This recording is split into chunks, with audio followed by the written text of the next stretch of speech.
Story of the Signless. Long ago there was a peaceful race. They played a game they could not win, so they struck a deal. Their race would be given a second chance, but with a price. They would become monsters. The race was named Trolls. They all had different colored blood.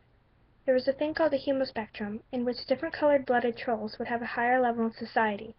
Rust-bloods, dark red, yellow, and orangish-brown, were the lowest. Mid-bloods, greens and blues, had more rights than low-bloods, but not as much as high-bloods, which were purple and pink. Trolls hatch from eggs laid by the mother grub. When they hatch, an animal caretaker called a lusus takes care of them until they are ready to take care of themselves. But this time there was one young grub who was not chosen, for he had mutated blood. It was a bright candy apple red. A jade-blooded troll, named Dolorosa, took pity on the poor creature, and raised the child as her own. Even though it was unthinkable to even consider raising a troll. She wasn't a lusus. Yet she did, and he grew up to be a fine young troll. She named him the Signless. When the Signless was growing up, he had visions. He had visions of before, visions of when blood didn't matter, visions of a peaceful world.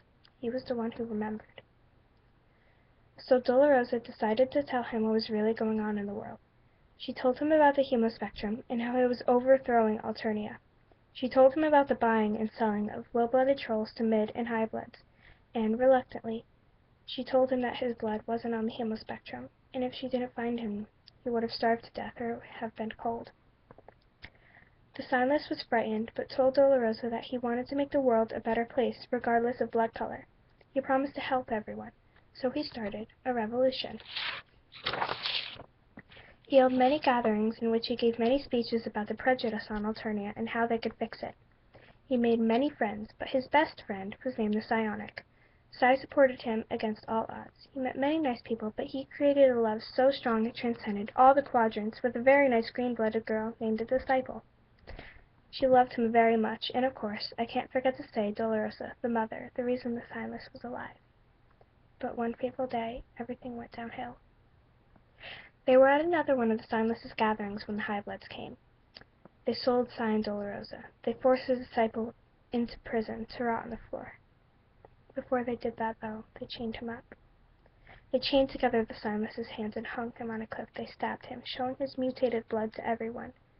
Then a blue-blooded troll, called the Executioner, shot the Signless in the heart, killing him in front of all of his followers, his best friend, his mother, his one true love. Now I know what you're thinking. Well, did they get a happy ending? They did not.